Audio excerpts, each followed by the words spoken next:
Hey, Grant. Yep. Long live the fighters! Hey, Luke. During the entire 3 hours of this movie, this was the sound I was making.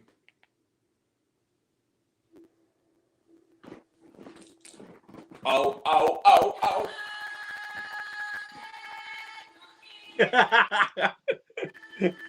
Oh!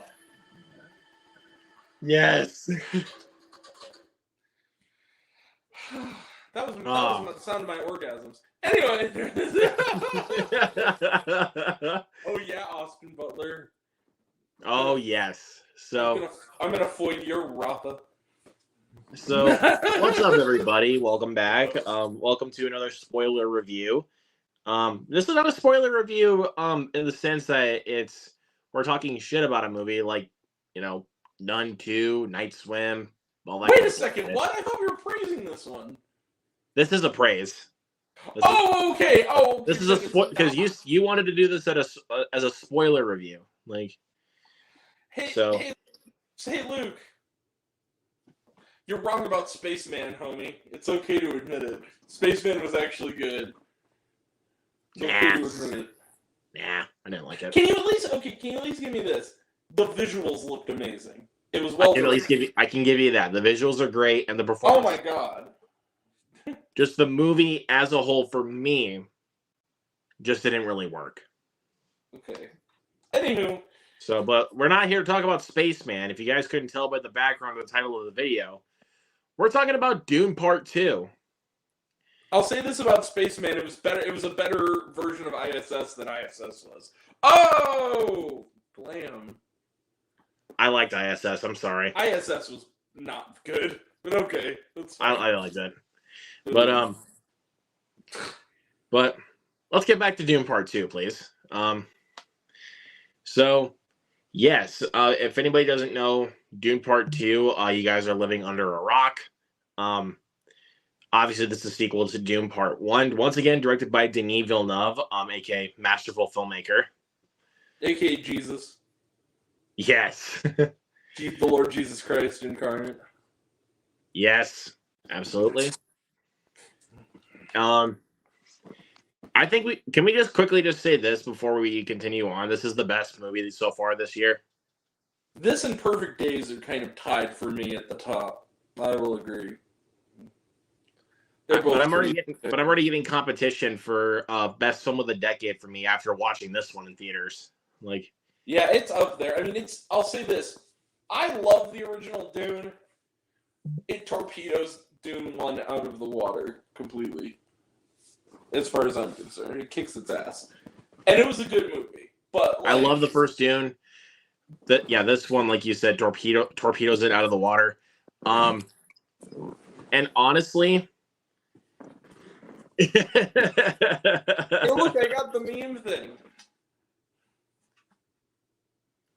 It's full too. No, freshly buttered. Okay, moving on.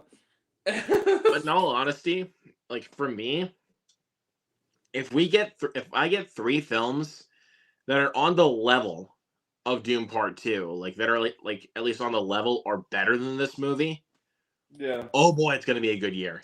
Like, I feel like it's not going to be number 1 probably for me by the end of the year just because it's so early on in the year, but it's going to be, I feel like it has to be an even better year than the year just passed for it to not at least be in the top bracket. You know what I mean? I would say it like at best for you, it's probably going to be at least in like top 10 or top 5. Like, yeah, top 10. Definitely going to be. I don't think it's going to be on the runners up. I think this one is going to make we're a top 25, top 30, whatever number we do come January, February. I think it's going to. I really don't. In all honesty, Perfect Days too. Very likely. Even after watching Lisa Frankenstein back in February for me, I didn't think I'd see a film that topped it. Well, I got one. Yeah, Lisa Frankenstein is gonna get a mention of some kind, even if it's a runner-up. It's definitely gonna be on my list for sure. Oh yeah, absolutely. Like, but I think this film definitely surpassed it in pretty much every conceivable way. The visuals, the CGI is freaking mind blowing. That's Like, really amazing. And my thing with this too is like, okay, I saw the film in IMAX. I feel like this movie was forever ago. I saw this movie a week ago. Because they had that early screening sitch at the AMC that is near my house. And watching it, I was with my buddy Alec, and it was a packed theater. And watching that movie, there was just something about the hugeness of it. And the first one had that too, but this one even more so. The scene where basically our introduction to Feoid Rotha, Austin Butler's character, that black and white sequence. Fuck. Like, one of the coolest scenes I've ever seen in a movie. Just on a sheer technical level. yes, absolutely. That's amazing. And how they explain how it's black and white, which, oh wait, spoiler review. Yeah, the sun, I guess, is white, black and white, on the Harkonnen planet. So that was really neat, and I thought that was really well done. Yes, and Austin Butler in this movie is holy shit cold. Like, he's terrifying in this movie. like, oh, he's this happy-go-lucky guy. He played as freaking Elvis Presley. You have not seen Dune Part 2. He is ice cold, terrifying in this movie. Here's how good he is, and how unrecognizable he is. If I didn't know going in it was Austin Butler, if I was someone who doesn't see a lot of movies, doesn't know a lot about movies, and saw, I would not know until the end credits, and I would have to look for it, that was Austin Butler. He's so unrecognizable, and he's so different than he is the way we've seen him before. Like, the way he's acting the part is different from the usual Austin Butler performance. Yeah. The way he speaks, everything. Yeah, and honestly, I think this is his best performance of his entire career so far. I think so too, actually. And I think that the thing that's interesting is that the movie's almost 3 hours. A good, 20-some minutes? We're not with Paul Atreides or Chani or the Fremen at all. We're with him, and to a lesser extent with Florence Pugh and Christopher Walken. Like, there's a 20-minute intro. They almost pull a Persian version in that, like, a good quarter of the movie's runtime is dedicated to a whole little almost mini movie in the middle of the film, kind of. It's sort of, there's this weird lengthy interlude about Feoid Rotha's character and the Harkonnens and sort of how he comes to be. Where in that time, Leah Seydoux like whole role is sort of in that 20-minute chunk where she gets it on with Austin Butler and. Oh yeah, which, there's some. But really quick, I'm gonna be right back in a little bit. You can keep talking about this movie. I have to take my dog out apparently because my dad's like, come take the dog out. I'm like, okay. I literally want to be like, I'm in the middle of something right now, but fuck it. I'll be right back. You can keep talking. Go take your dog out. But yeah, it kind of becomes this whole strange other movie for a little while, and I really dug that. I also really dug the way that they depicted the sandworms. Like, I like the fact that you see more of them first off than you did in the first one. But on top of that, they show the writing of the sandworms, and I always want to get into this more when it comes back, but the way that they show him preparing to sort of mount and ride the sandworm for the first time is really well executed. The scale of it, the depth of it. This is a movie you see on IMAX. I will say that right now. If you have an IMAX or any kind of PLF sort of setup at your theater, see it that way. Oh my god. Like, ultra screen, super screen, Dolby, Atmos, whatever. If you have that kind of capability at your theater, go D-Box, like, go see it that way. Because I'm telling you, this is big loud screen. This is one of those movies you need to see on a giant screen. And yeah, it's incredible, and I've already run out of words, so I'm gonna wait till Luke comes back. I'm just gonna. How's everybody's week been going? I've had a pretty solid week. No, real talk. Yeah, it's been pretty good overall. Things are coming up, Grant, a little bit more than they have been in a while. So yeah. I'm gonna finally go see the Taste of Things on Tuesday. Really excited about that because I've been looking forward to that one, and it hasn't been playing near me for the month it's been out. So I'm glad I finally get to catch up on that. Oscars are next Sunday, so that's always fun. If you haven't noticed, I've run out of things to talk about because I don't have the host here with me, which is fine. Got priorities, whatever.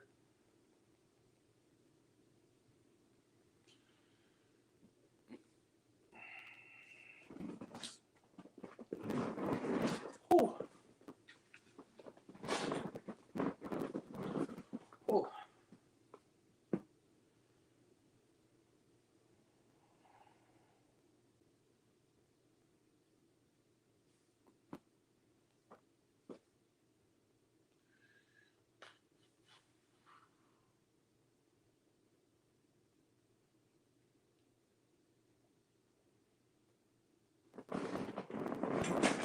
Oh, sorry. Foot is asleep.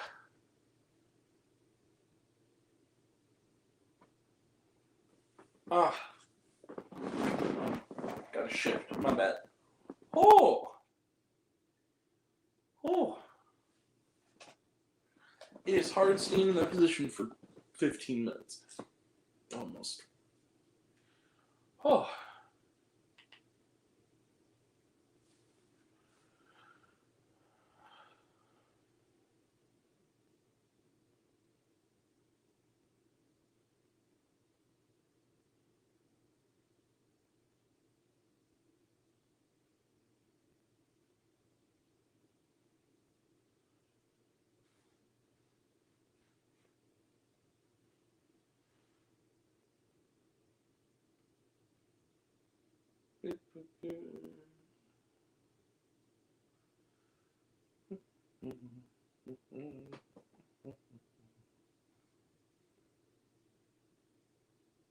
I'm a sand boy.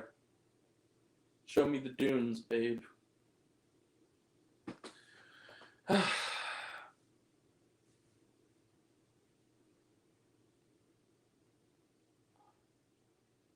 Planet of Dune is really nice. It's a planet full of spice, and these guys suck. 3 sad virgins, what? 3 sad virgins, whoa. 3 sad virgins, what? 3 sad virgins, whoa. They're gonna die alone. Luke!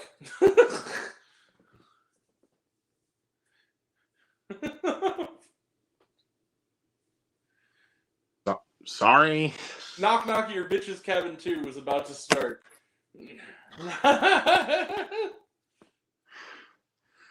Well, my dad was grilling some burgers and the grill caught on fire. Oh, shit. Yeah, he wasn't paying attention to that. So I mostly I sang the 3 Sad Virgins song because I didn't know what to talk about. So, yeah. Because it had a Dune reference in it. So I had nothing to talk about. But I mean, all the performances. But I mean, Austin Butler, I thought was the show stealer. And Zendaya. I thought Zendaya was particularly great. Yeah, Zendaya's great. Zendaya. But also Timothy Chalamet. Timothée Chalamet, yes. Twink Wonka. I think after this movie, he solidified being one of my favorite actors working today. Well, that's solidified with me after calling me by your name, but But I don't know. Like it was just after this one where I was like, even though I still loved him, but it's not on the level that I do now after watching this movie. Because I thought there was a little bit more range with his character of Paul Atreides. There's a little bit more range with this character now, because now that we know this character, there's more to explore. So, Hey Luke, you know what I'm doing right now? Yeah. Making spice, of course. God. How do you like it? Totally insane. Hey. I'm making chocolate, of course. Never... How do you like it? Dark, white, nutty, absolutely insane? I'll tell you what's nutty. What I did to this popcorn bucket. Oh, Jesus Christ. Oh, jeez. Let's hit the comments here really quick. Ethan's in here. What's going on? Back at it again with the white vans. Yeah, Blade Runner 2049. I gotta go with this one, dude. Part 2. This one's up there, but man, Blade Runner 2049 was kind of a miracle. That turned out as fantastic as it did. Yes, that's right, sir. Kung Fu Panda 4 is coming this week. I'm excited. Skadoosh bags.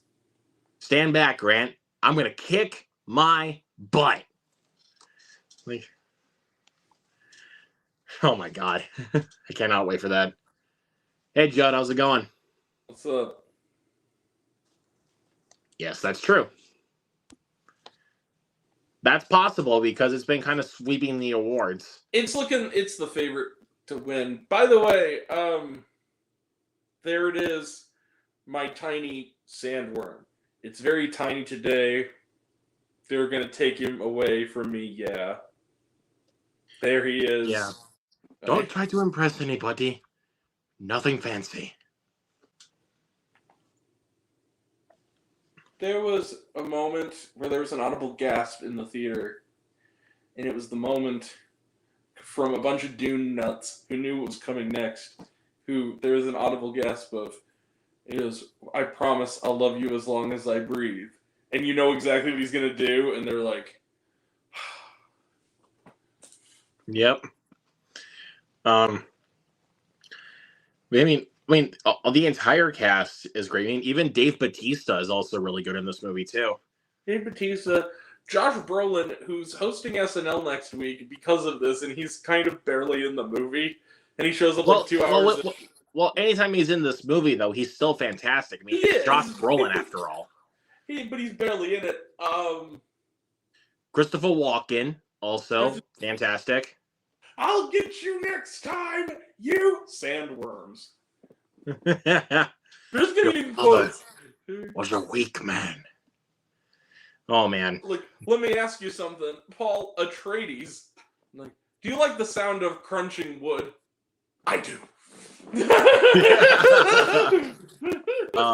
Country Bear. Of course, the lovely Florence Pugh is great. Rebecca Ferguson. Rebecca Ferguson, aka Mommy, and Florence Pugh, aka Other Mama. Oh my god.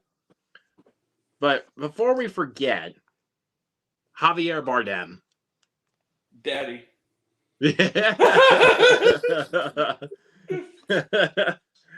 I love Javier Bardem. He's great. Yeah, when is he not though? Can we be real about that? When is he not great? It's true. Like, also Leah Seydoux, Mama, who's barely in this movie but is really good.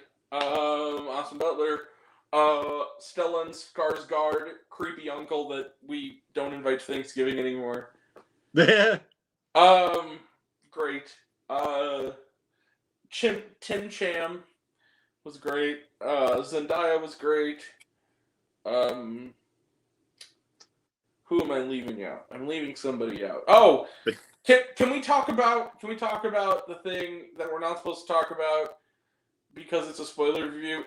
Anya Taylor-Joy, Mother. Yes, she has a small role in this one. 2 seconds. She's in the movie. 2 seconds. Yep. Also, I hate to be that guy, but Blonde did the talking to your baby while they're still in the womb thing first. Just saying.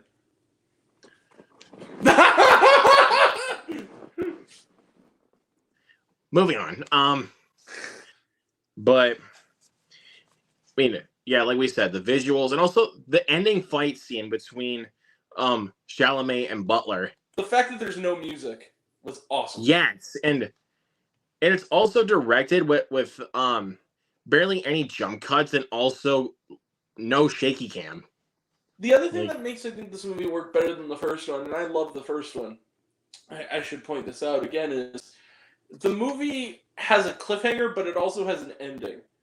Its story is resolved, and they leave you wanting more. Like, it has a proper conclusion, and then it sets up the next one. Like, it doesn't try to... It doesn't feel like it just stops. You know what I mean? Yeah, because once we get part 3, they're going to be adapting the Dune Messiah book. Yeah. So, like, I think we're probably going to get like 5, like at least 4 of them, because we also got to get Children of Dune adapted. We need to get Sydney Sweeney in there at some point. She's in everything else. Possibility, but we don't know for sure yet. By the way, I wanted to point out that was a great slam when she came on stage and she mentioned that I'm from Euphoria. You probably see me in Anyone But You. I know none of you saw me in Madam Web. I thought that was very funny. I love that even the cast of Madam Web know that Madam Web sucks. That kind of makes it better. I'm glad they're at least aware of it. Like, here's the thing. I'm not trying to be a jerk, but it's like I almost kind of felt bad for criticizing it, but it's like the movie's terrible. I will say this: the movie's terrible. It's entertainingly terrible. And guess what, Chuds? Leave Chris Stuckman alone. Fuck you. Yes, please. Stop it. You guys were not understanding that. Like, it's not a review. He was only talking about what happened behind the scenes of the studio, not just about the movie itself. Because it's not a review of Madam Web. It's a video essay using Madam Web as an example about the studio system meddling in creativity. That's what that and is. Not treating their actors or directors with any respect. Oh, also, guess what? Fuck you, Zaslav. Release Coyote v. Acme, you fucking bastard. Dirty whore. Dickweed. Bastard. But yeah, we'll see what happens. But I think I remember still telling you that when I saw Madam Web, Justin and I were the only ones in there. We laughed our ass off the entire way through. Like, we laughed out loud. Like, Pepsi. Can't you say anything else? And also Pepsi? a couple of Mountain Dew product placement. Well, yeah, because it's a Pepsi product. It's all Pepsi. It still counts on that one too. So it's like nobody drinks anything Pepsi in this movie's universe. What the? Yeah. That doesn't make any sense. Oh, it's not 2003. It's not even the best cola. God damn it. Yeah, but when it comes to that kind of stuff, though, I'm a Dr. Pepper guy. So I'm just saying. I'm a Mr. Pibb guy, son. I love Mr. Pibb as well, but I'm a Dr. Pepper person. Dr. Pepper's good. Yeah.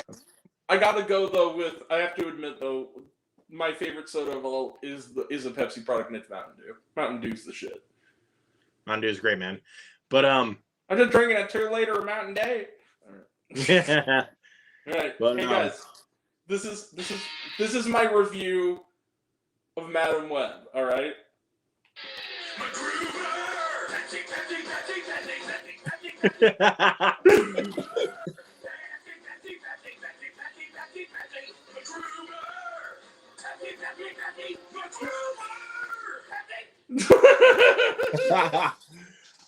Or insert clip of Robert De Niro smoking a cigar in the theater and laughing his ass off.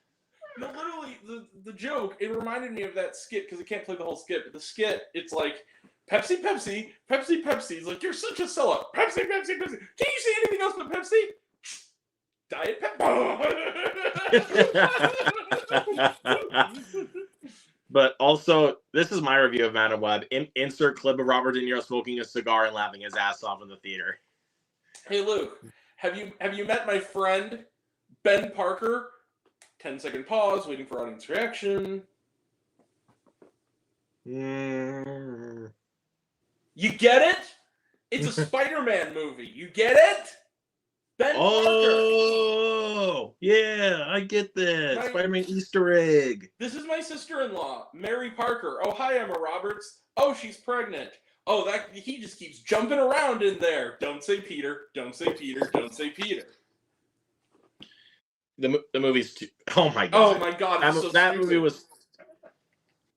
was hilarious. Like, in all of the wrong ways. Your daughter has a muscular disorder, but I don't have a muscular disorder unless, Mom, god damn it, you figured it out. You did it.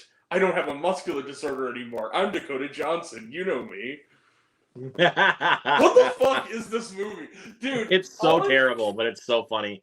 But all I could think about, the trailer, have you seen the trailer for that Arthur the King with Mark Wahlberg? It looks cute. I did see that, yeah. It looks cute and all, but all I can think about is, oh, hey there, dog. I'm Mark Wahlberg. You know me. All right, well, dog. Hey, dog. What are you doing over there? What are you doing over there? You gotta tell me about science, dog. Because your face is perfect. all right, dog. Well, with Dune Part, but like, it was nice to meet you. Say hi to your mother for me, okay? Yeah, your mother for me. But back to this. You ready to score this this bad boy? Oh yeah. Shaboom! Yeah! Five stars plus, baby. Easy. It's one of the best films of the year. Easy. True. It's a masterpiece. Like, yeah, I'm gonna say it. It's a masterpiece. By the way, someone pointed this out to me. I just want to make a quick thing about how I made a crack about how there was a fake tribute at the end of Drive Away Dolls. Turns out it's not a fake tribute. Cynthia Plastercaster was indeed a real person. And I apologize to her and her loved ones, because that apparently was an actress.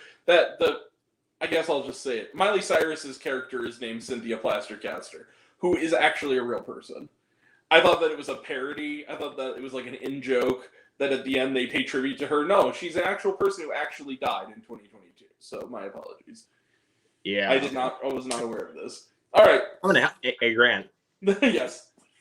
I'm gonna help you break a big murder case. This is the stupidest thing I've ever heard, and I'm a cop. I love that movie. Me and my cousin Josie are like the only people I know who genuinely love Drive Away Dolls and think that everybody else is, you're wrong. You're wrong. You are but yeah, wrong, Dune Part, crazy hippies. But yeah, Dune Part 2 gets 5 out of 5 stars plus, A+ grade, without a doubt, 100%. You want to talk some trailer trash, good sir? Yeah, I only got like 2 trailers. I got 3. What'd you get? So I got Borderlands. Looks like a lot of fun. I think that looks like fun. Yeah. Eli Roth directing, so it has my interest. After how much I love Thanksgiving, it's already piquing my interest that it's Eli Roth. So, Horizon and American Saga, the new film from Kevin Costner, looks pretty good. I hope it is, because Kevin Costner is a great actor, but his track record as a filmmaker has been kind of spotty. You got Open Range, but I mean, The Postman, Dances with Wolves. I know I don't like it as much as everybody else does. The Open Range was good. Am I good? Yeah, you're good. Okay, good. Sorry, my dad called. So yeah. Borderlands looks good. Horizon and American Saga looks good. And last but certainly not least, we were talking about this a little bit off stream. Fuck that shit. We were talking a little bit about this off stream. Yeah. Because I planned this for July. Twisters. Because we're watching the first Twister in July, little announcement. Twisters looks awesome. Here's my question, though. Here's my question that the trailer never answered. Yeah? How is this a sequel to Twister? My only guess is that Daisy Edgar Jones' character is the daughter of Bill Paxton and Helen Hunt. That's the only way I can think of that it's not just a reboot of Twister. Yeah, I don't know. There's got to be some tie-in to the first one somehow. Yeah, I really have no idea. Yeah. We'll find out. Yeah. We should. And so, what do you got? The Watchers, which looks actually really good. It's a longer trailer too, with Dakota Fanning, directed by the daughter of M. Night Shyamalan. Wait a minute, is that the little shit who convinced him to get to make The Last Airbender? Because if so, fuck this movie already. I have no idea. I'm a fan of Avatar. It's like, yeah, tell your movie that, bitch. Anyway, so yeah, it looks good. It's always nice to see Dakota Fanning. It's so rare, but it's nice whenever she shows up. And then The Fall Guy, which looks like a lot of fun. The Fall Guy looks awesome. It does. It looks like a lot of fun. And it has a Great Dane in it, so I have to see it, because my baby. Yeah, and also, the first trailer for that movie has one of the best background songs ever. You Give Love a Bad Name by Bon Jovi. Mm. Perfect. Like that's just perfect for The Fall Guy. Like, yeah, that is just perfect. Just for shits and giggles, do you want me to, even though it's not going to have any bearing on anything, do you want me to just tell you what I got for Perfect Days so we can fill it out more? Yeah, let's fill this out. Robot Dreams, which Mike apparently has a copy of and is going to give me, so we might have a very early review for Robot Dreams, because I'm looking forward to that one. Lo Capitano, which is one of the nominated, another international feature film nominee. And then They Shot the Piano Player. Looks good. Love the title. With Jeff Goldblum narrating it. It's like an animated documentary. Like, that's cool right there. Like, I'm not gonna lie, that's like really cool. Hi. I'm Jeff Goldblum. Anyway.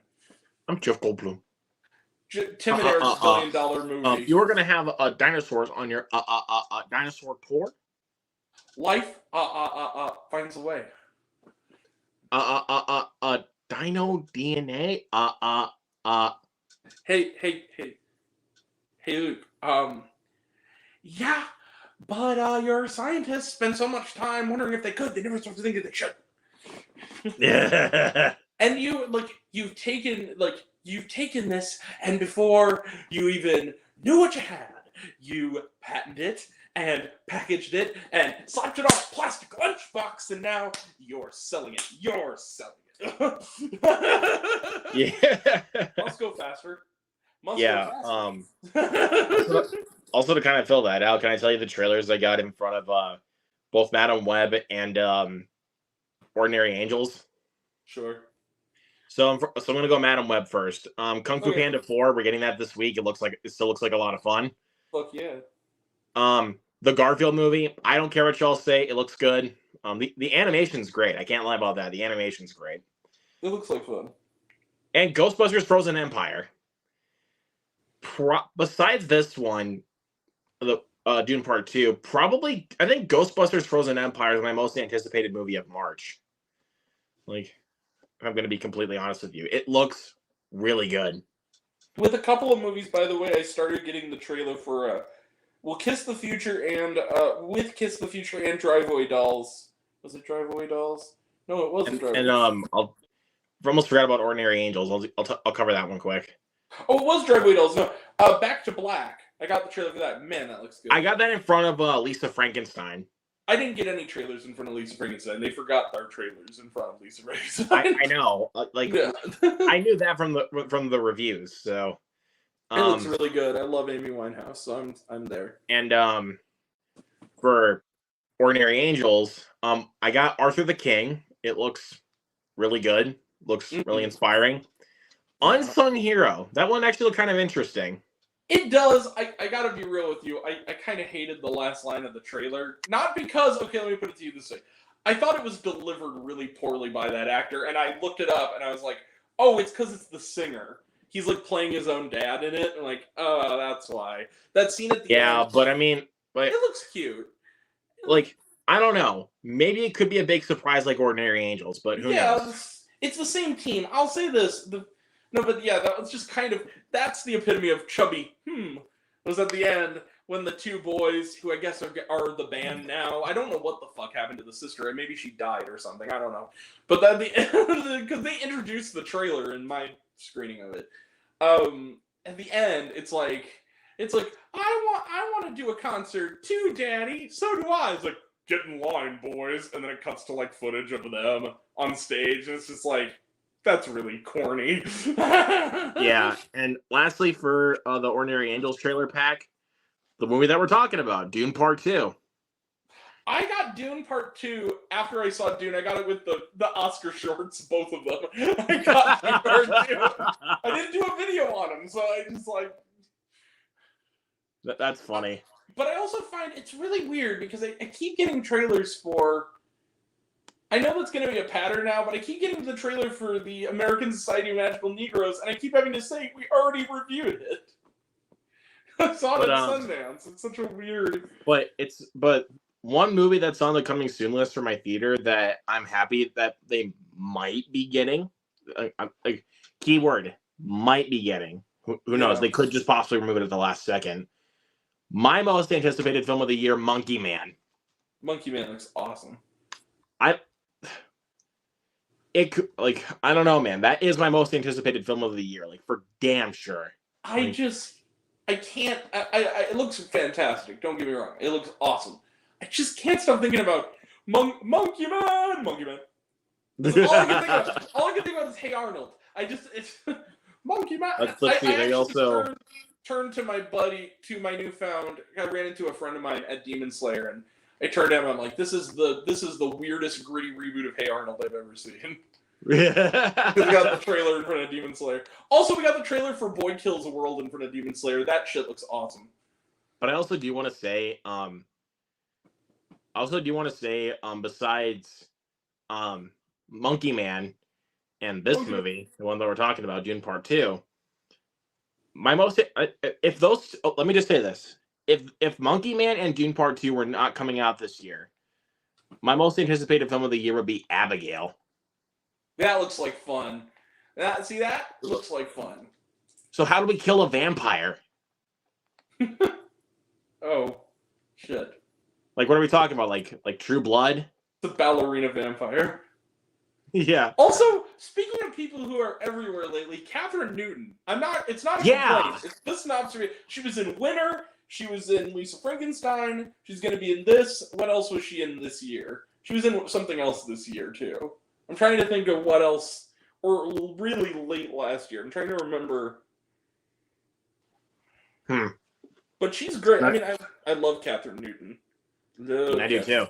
Like, I'm in love with Catherine Newton. Let's clarify. She purdy. She was in Ant-Man, but that was last year. Ant-Man was good. And I think honestly, she was one of my favorite parts of the movie. I'm going to be completely honest about that. Like.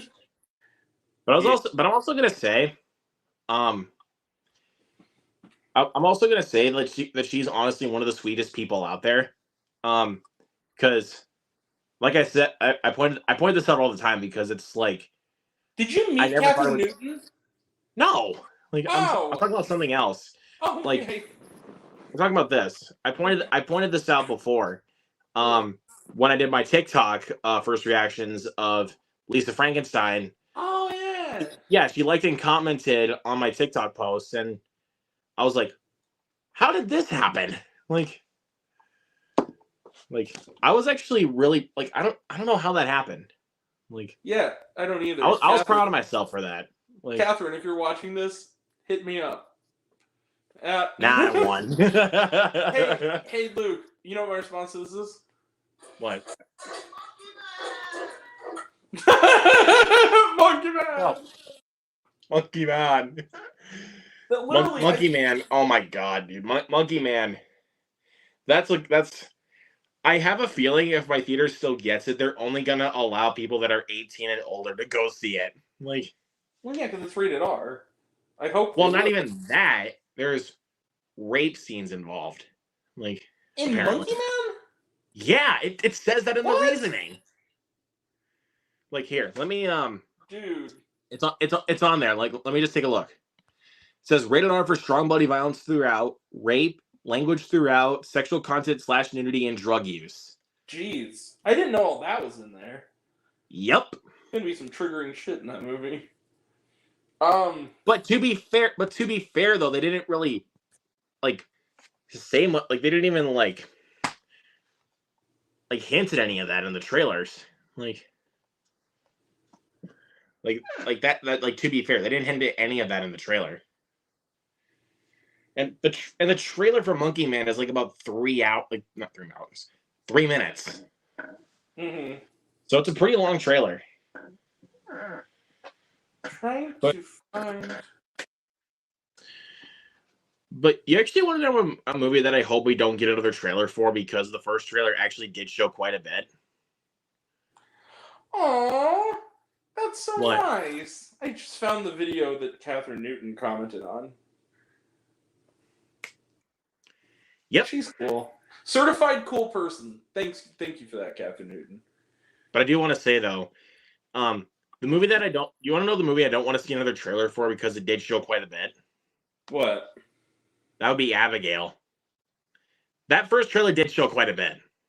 Like, yeah, but here's so the thing. I really hope we don't get another trailer. It showed quite a bit of the movie. You know what I like about it though is that it looks like Radio Silence returning to the style of like Ready or Not. Oh, yeah, which I love. Like that's what really intrigues me about it. But then again, though, I just hope that, like I said, I just hope they don't release another trailer though, because otherwise we're gonna be seeing the whole movie just through the trailer. Like, hey Luke, and I don't want that. Like, I really fucking hate ballet. I always like to play with my food. Like, my god, dude! Wait. Oh, that's so Alicia Weir. Alicia Weir is the one that plays Abigail. She was also Matilda in Matilda the Musical. Boy, she's got a career ahead of her. Like, dude, I loved Matilda the Musical. People slept on that movie. I agree, but it's a good ass movie. But yeah, I mean, but you also got another good cast on your hands with Abigail besides Alicia Weir. You also got Melissa Barrera and Catherine Newton. She's mine, Ponto. Nah, I already won it. No, remember you said you would have it if I'd give you Jenna Ortega if you gave me Melissa Barrera because you're closer in age and it's not creepy, and I'm closer in age to her and it's not creepy. You said, Mr. I'm still close for Catherine Newton, bro. I'm still close enough. Okay, I'm talking about Melissa Barrera, but Catherine Newton is already my homie. But let's see. We also had in this one we also had Dan Stevens and Giancarlo Esposito. Damn. Yeah, yeah. Gus Fring in a Radio Silence movie for the rest of his career, huh? That's what I'm going to, like. That's what I'm going to know him as is Gus Fring. Well, because I'm a huge Breaking Bad fan. That's the thing that's so funny is that he Mandalorian, The Boys, he always plays a bad guy. It's in this. He's like what about Money Monster? Was he in Money Monster? Yeah, he's in Money Monster. Who was he in Money Monster? He was actually one of the police guys. Oh, I did not know that. But you've seen Money Monster, right? I have, but I haven't seen it since it came out. That passed me by. I didn't realize that. That is a really underrated thriller. It is. It's a good movie. I remember liking it when I saw it. Oh my god! Like, how do I know it'll blow up? Because I have the detonator. My thumb comes off the trigger, and we all explode. Like, but I remember one time when I saw a commercial for Money Monster, they dubbed that part out of explode to my thumb comes off this trigger and we all die. Like they redubbed it, and I was like, what the fuck? Well, because I think it was, if I remember correctly, when that movie's coming out, wasn't that 2015? 2016. I think that there was it had some controversy because I think there was an incident of somebody shooting up a school, and they had to censor out the really graphic parts in the advertising for that reason. I think there was an incident of a crazed person going into a kindergarten or something and killing everybody. Oh jeez. Yeah, it was some tragedy. I didn't even know about that. Yeah, I think that was why. I think it was the Columbine thing of teaching Mrs. Tingle was originally killing Mrs. Tingle, and then they changed it at the last second because of Columbine. You know, that kind of. Yeah, I get I think that. that's the that's understandable. I honestly have no idea what it was about that. Like, maybe I might could be talking out of my ass. I have no idea. But see, the fact well, I mean, that even I if don't. well, like, I'm not trying to mean this as like an insult, but it's like if it's like you're talking out of your ass, like it'd be easy to ignore somebody, you know. Well, Like, but here's the other thing though. The fact that I'm not sure shows that there are way too many fucking instances of crazy people with weapons going into schools and shit. Like, we need to stop that. but Seriously, like, we need to gun control, please, Jesus Christ. yeah, but I also before we go, I do want to show a movie that I want people to check out. That's actually pretty underrated in my mind that I just got recently. Yeah. Little movie called 13 Sins. Is that the one with Mark Webber in it? Yep. I want to check that one out. I've heard good things about it. Have you've seen the movie Nerve, right? Yeah. So the social media game where you're doing challenges to get money. This movie came before Nerve, and it's a horror version of that kind of movie. Is it the same filmmakers too? Isn't it Juiced and Chillin'? No, this is from the same guy that made The Last Exorcism, Daniel Stamm. Oh, see, I hated The Last Exorcism. I was one of the people who didn't like that movie. But this is a lot more different than The Last Exorcism, obviously. But I think you would actually enjoy this one. Yeah, what else did that guy do, though? Oh, Didn't shit. he also do something I know else you really don't like this guy, though. I know this for sure. Pray for the Devil. That's what that fucker did. Yeah. I almost don't want to give him my money for that reason. Just to be honest with you, I hope it's streaming somewhere. No, but the other one looks fine. It's on Tubi, so you can just watch it there. Like, Pray for the Devil. Pray for better movies. But I promise you, like, I know you didn't like those two. This one's good. I promise. I think that might actually be the greatest moment in when it was that period when it was the Grant, Austin, and Sarah show, and we still do that from time to time, where Austin looked at me and I was just sitting there not having it at all. It also didn't help that I saw Till right before it, so I saw a really good movie before it, and then I saw Pray for the Devil. It was like Halloween weekend, and I was just sitting there, just kind of like. Thankfully, the year after that, we got a better movie that came out around Halloween, which is Five Nights at Freddy's. Yeah, but anyway, Austin looked at me, and he was just kind of like, he looked over at me, and I was just like this, and he just said, You look like you're in pain right now. And I said, dude, he goes, yeah. He goes, this movie can fuck off. I was so angry. Like, he just said on my face, like, you look like you're having the worst time. I'm like, this movie can fuck off. Jesus Christ, this movie. But let me just ask, did he like Pray for the Devil? He didn't like it, but he didn't hate it as much as I did, which is almost as bad as like he did. I think honestly he might have put it on his worst of list, but keep in mind, you know what else was on his worst of list that year? The Northman. The Northman, The Menu, and Everything Everywhere All at Once. Like, come fucking on, dog. And then putting on for last year's worst of the year list, Five Nights at Freddy's and Thanksgiving. Yeah, he didn't do a list this year, but he did say he didn't like either of those. Here's the thing, Five Nights at Freddy, you could debate the merits of that. I liked it, but I could see why people don't. Thanksgiving, on the other hand, was really a good movie. Like, I don't. And also, if you watched the stream from last night for Born Ultimatum, Jared has a controversial opinion about the opening scene. He thinks it's outdated. No, it's not. Yeah. That shit still happens in real life.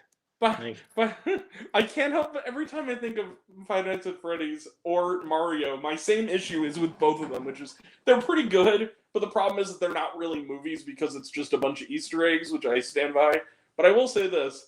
All I can think about is YMS, who respectfully didn't like Mario, but like his video on it is just amazing.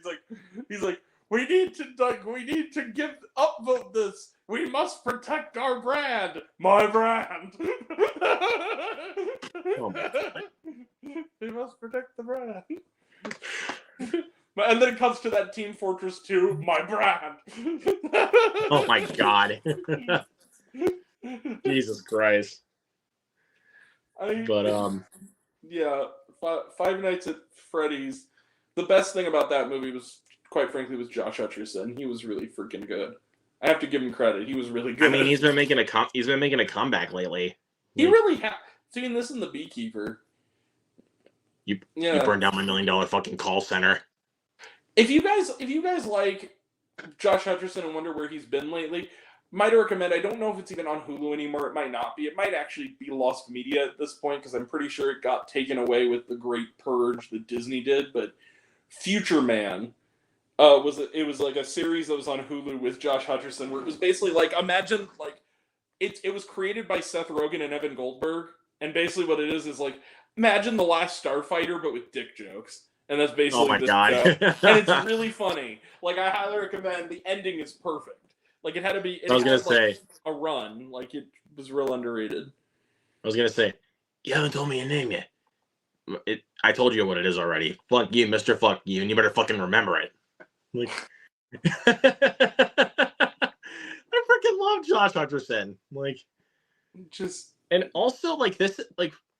His character in The Beekeeper is he's such a fuckboy. Like, it's so different from what we're used to seeing him as. Like, and the way he plays it is like he plays it really good. Like, because it's like, you really don't like this dude. Disney wants your kidneys, everybody. They took Future Man off of. Damn it! I really wanted to watch. It's available to buy though. It is available to buy. Is there a physical release for it? There might, actually there might be. There might be like, because if there is, I'll buy it. Yeah, supported. It's actually really good. It had a full run. It ran for 3 seasons, but it had like a full like story arc. It had like an ending. It wasn't like it was canceled. I really dig Future Man. I like the fact that it literally is The Last Starfighter with dick jokes. But yeah, so yeah, apparently my dinner's here. So you want to just call it then? Yeah, sure. Oh, they have the complete series on Blu-ray, and like I think it was Echo Park put it out or something. It's on eBay. All right, I'll look for it. Yeah, but I don't know if it's region locked or not. I'll look for it. I'll look at it. So yeah. But yeah, thank you everybody that came in. Please go see Dune Part 2. It's the best so far. So, yeah, it really is. That's what we were talking about, right? I forgot. But yeah, guys, go see it. Have a good one. Peace. Peace.